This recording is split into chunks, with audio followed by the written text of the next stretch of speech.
स्वागत है आप सभी का गायत्री कॉलेज सांचौर की ऑनलाइन क्लासेस में। हम लोग बात कर रहे थे बीएससी पार्ट फर्स्ट और BSc BEd part first zoology के सेकंड पेपर में पैरामीशियम में न्यूट्रिशन के बारे में। तो कल इसी टॉपिक का हम लोगों ने पार्ट फर्स्ट डिस्कस किया था और उस फर्स्ट पार्ट में बात की थी एक तो पैरामीशियम के फूड के बारे में, उसके द्वारा ग्रहण किए जाने वाले भोजन के बारे में, और दूसरी बात कल हमने की थी फीडिंग मैकेनिज्म की कि पैरामीशियम अपना भोजन किस प्रकार बाहरी वातावरण से प्राप्त करता है। तो उसी टॉपिक में आज हम पैरामीशियम के पोषण का जो सेकंड पार्ट है वो डिस्कस कर रहे हैं। और आज के लेक्चर में हम लोग डाइजेशन, पाचन की जो कार्य की हैं इसके बारे में बात करेंगे कि पाचन की क्रिया पैरामीशियम में किस प्रकार से संपन्न होती है। तो कल हमने बात की थी कि पैरामीशियम अन्य प्रोटोजोअन्स जीवाणुओं को, स्पेशली बेसिलस कॉलाई जीवाणुओं को, डाई एटम्स को, शैवालों के छोटे छोटे टुकड़ों को जल धारा के साथ अपने भीतर ग्रहण करता है। और इस प्रकार जो फीडिंग की क्रिया द्वारा ये जो भोजन के कण भीतर आते हैं, ये एक फूड वैक्यूल खाद्य रिक्तिका का निर्माण करते हैं। डायग्राम में आपको दिख रहा होगा। तो इस प्रकार से एक फूड वैक्यूल, हिंदी में कहें खाद्य रिक्तिका या खाद्य धानी का निर्माण हो जाता है।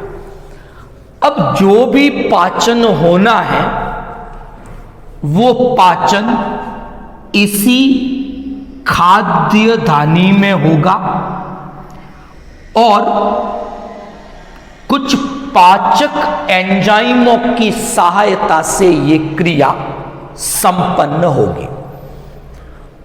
अब यहां एक बात आप लोगों को नोट करनी है कि पैरामीशियम में सामान्यतः अगर मैं बात करूं तो एक खाद्य धानी या जो ये एक फूड वैक्यूल है, इसके फॉर्मेशन में या इसका निर्माण होने में 5 मिनट का समय लगता है।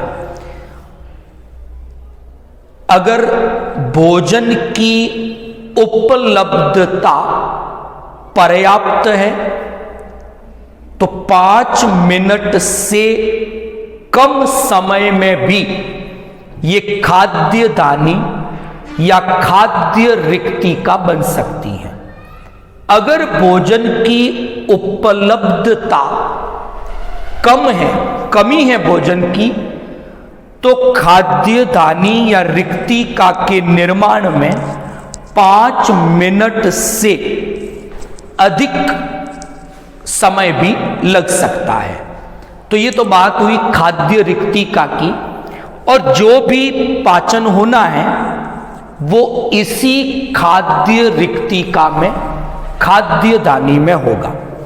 अब यहां पर मैंने इस डायग्राम में इस खाद्य रिक्तिका का एक विशेष मार्ग पर आपको गमन या गति दिखाई हुई है, दिख रही होगी आपको। तो ये डायग्राम जिस घटना को प्रदर्शित करता है वो एक्चुअल में साइक्लोसिस की घटना है। तो होगा क्या कि पैरामीशियम का जो एंडोप्लाज्म है, मैंने कल भी बात की थी, जो प्रोटोजोअन जंतु हैं उनमें जो कोशिका द्रव्य है वो 2 भागों में बटा हुआ है। परिधीय या बाहरी वाला एक्टोप्लाज्म और भीतर या केंद्रीय वाला एंडोप्लाज्म। तो यहां हम बात कर रहे हैं पैरामीशियम में जो एंडोप्लाज्म है। वो एंडोप्लाज्म क्या करता है कि पैरामीशियम के शरीर में उपस्थित एंडोप्लाज्म के द्वारा स्ट्रीमिंग मूवमेंट होते हैं। कौन से मूवमेंट है? Streaming movement. और इन्हीं स्ट्रीमिंग मूवमेंट के कारण ये खाद्य रिक्तिका एक निश्चित पथ में ऐसे गमन करती है और उस गमन को साइक्लोसिस के नाम से जाना जाता है, और उसे हमने इस डायग्राम के अंदर प्रदर्शित किया है। तो एग्जाम में कई बार साइक्लोसिस के बारे में क्वेश्चन 1 मार्क्स का पूछा जाता है। तो क्या है साइक्लोसिस? तो क्या कहेंगे कि पैरामीशियम में एंडोप्लाज्म के स्ट्रीमिंग मूवमेंट के कारण खाद्य दानी या खाद्य रिक्तिका का एक निश्चित पथ में स्थानांतरण या एक निश्चित पथ में उसका भ्रमण साइक्लोसिस कहलाता है। अब वो निश्चित पथ क्या है वो भी देखें। खाद्य दानी या खाद्य रिक्तिका बनते ही पहले पोस्टीरियर यानी पश्च भाग की ओर गति करती है, यहां से इधर आई, और फिर ये पोस्टीरियर टू एंटीरियर गति करती है, और फिर एक बार एंटीरियर टू पोस्टीरियर।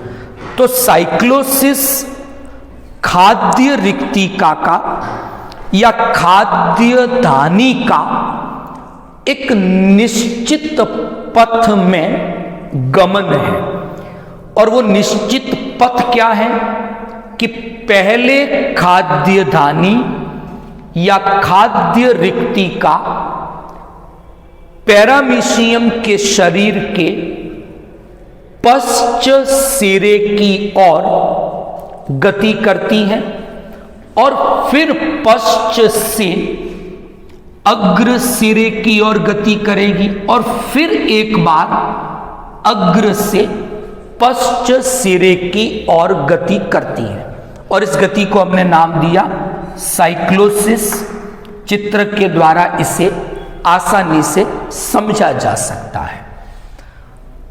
अब पाचन की जब बात कर रहे हैं तो हमने कहा पाचन इसी खाद्य रिक्तिका में होना चाहिए। तो यहां हम क्या देखते हैं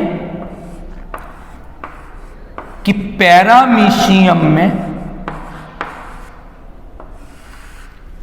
पाचन के लिए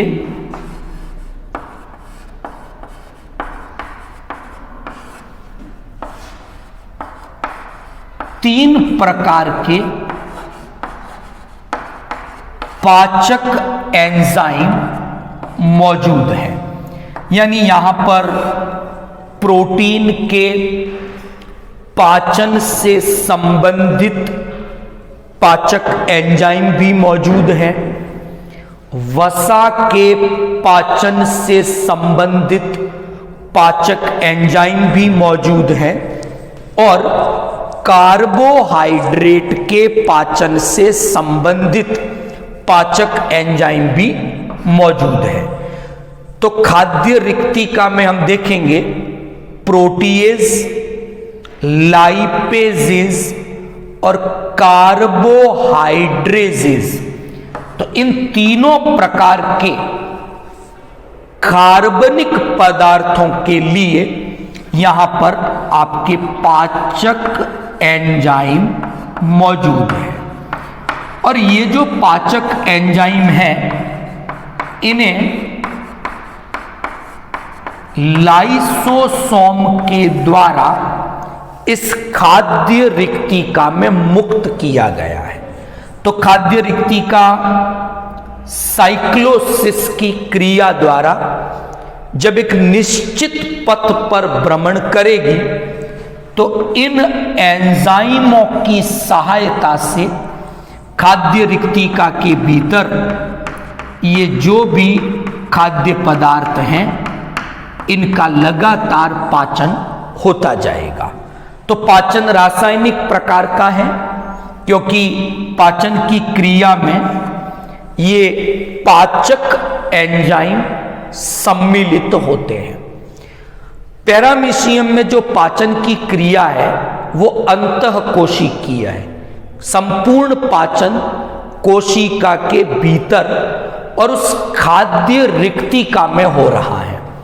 और इसी साइक्लोसिस के दौरान जब ये खाद्य रिक्तिका निश्चित पथ पर गति करेगी तो उसी समय जो इकाई अणु बनेंगे पाचन के बाद, एमिनो अम्ल, ग्लूकोज, वसा के अणु हैं, उनका विसरण की क्रिया द्वारा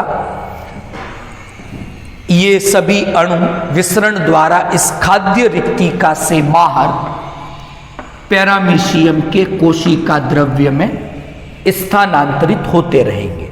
तो इस प्रकार से पैरामीशियम में ये पाचन की क्रिया संपन्न होती है।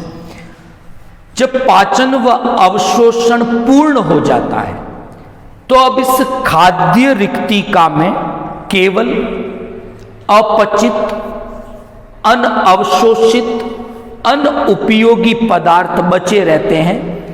अब ये खाद्य रिक्तिका, यहां पर एक संरचना है जिसको कहते हैं साइटोफेग, वहां से इस खाद्य रिक्तिका के ये जो भी अवशेष हैं, जो भी कंटेंट है इसके अंदर अनुपयोगी, उसे यहां से बाहर मुक्त कर दिया जाता है। तो ये हमने बात की आज पैरामीशियम के न्यूट्रिशन से संबंधित पाचन की क्रिया पर, डाइजेशन की प्रोसेस पर। एक छोटी सी समरी डिस्कस करें तो हम क्या देखते हैं, पैरामीशियम में खाद्य धानी या जो खाद्य रिक्तिका है, इसके निर्माण की दर भोजन की उपलब्धता पर निर्भर करती है। अगर भोजन की उपलब्धता पर्याप्त है, अधिक मात्रा में भोजन मौजूद है, तो 5 मिनट से भी कम समय में खाद्य रिक्तिका का या खाद्य धानी का निर्माण हो जाता है। लेकिन अगर भोजन की उपलब्धता कम है या जिस आवास में पैरामीशियम उपस्थित है वहां भोजन की कमी है, तो ऐसी स्थिति में खाद्य रिक्तिका के निर्माण में 5 मिनट से भी अधिक का समय लगता है। दूसरी बात समरी के रूप में यह है कि पाचन की जो भी क्रिया होनी है पैरामीशियम में, वो इसी खाद्य रिक्तिका में, इसी खाद्य दानी में होगी। 2 चीजें हो गई। तीसरा, जब भी पैरामीशियम में पाचन की बात करते हैं तो सबसे इंपॉर्टेंट एक घटना के बारे में हम पढ़ते हैं, वो है साइक्लोसिस। तो मैंने पहले भी कहा एग्जाम के पॉइंट ऑफ व्यू से भी साइक्लोसिस एक इंपॉर्टेंट क्वेश्चन है। तो साइक्लोसिस इस खाद्य दानी का या इस फूड वैक्यूल का एक निश्चित पथ में परिभ्रमण है या एक निश्चित पथ में इस खाद्य दानी की गति या गमन है। और वो सब कुछ किसके कारण हो रहा है, तो वो भी अपन ने मेंशन किया हुआ है कि एंडोप्लाज्म में स्ट्रीमिंग मूवमेंट होते हैं। तो ये एंडोप्लाज्म की जो गतियां हैं वो उत्तरदायी हैं साइक्लोसिस के लिए। तो जब ये साइक्लोसिस की क्रिया होगी और खाद्य दानी ऐसे पहले पोस्टीरियर की ओर, फिर एंटीरियर की ओर, फिर पोस्टीरियर की ओर गमन करेगी, तभी ये पाचन अवशोषण पूरा हो जाएगा। फिर एक समरी के रूप में बात की, पाचन रासायनिक प्रकार का है, यानी पाचन की जो क्रिया हो रही है उसमें कुछ पाचक एंजाइम सम्मिलित होते हैं। तो हम क्या देखते हैं पैरामीशियम में, प्रोटीएज यानी प्रोटीन के पाचन से संबंधित एंजाइम, लाइपेजेज यानी वसा के पाचन से संबंधित एंजाइम, और कार्बोहाइड्रेजेज यानी कार्बोहाइड्रेट के पाचन से संबंधित एंजाइम। तो तीनों प्रकार के एंजाइम मौजूद हैं जो एक्चुअल में लाइसोसोम के द्वारा इन खाद्य रिक्तिकाओं में भेजे जाते हैं। पाचन हो गया।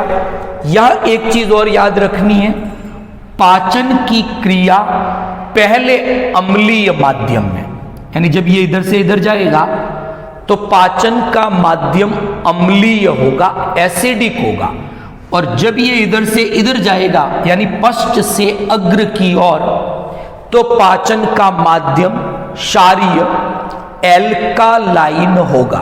तो पाचन पहले अम्लीय बाद में क्षारीय माध्यम में होता है और इसी दौरान अवशोषण भी हो जाएगा और फिर खाद्य रिक्तिका में अनुपयोगी पदार्थ बचे हुए हैं, साइटोफेग के द्वारा उन्हें पैरामीशियम के शरीर से बाहर मुक्त किया जाता है। तो ये आज हमने पैरामीशियम के न्यूट्रिशन को कंप्लीट किया, फूड, फीडिंग, डाइजेशन। तो ये 3 पॉइंट हैं। एक डायग्राम कल बनाया था, एक डायग्राम हमने आज ड्रॉ किया है। एग्जाम में एक बड़ा क्वेश्चन शॉर्ट नोट पूछा जाता है पैरामीशियम के पोषण से संबंधित। तो आई होप ये जो टॉपिक था पैरामीशियम में पोषण आपको इजीली समझ में आ गया होगा। वीडियो को ज़्यादा से ज़्यादा लाइक और शेयर करें। किसी भी प्रकार का कोई क्वेश्चन हो आप कमेंट बॉक्स में कमेंट कर सकते हैं। Thank you all of you.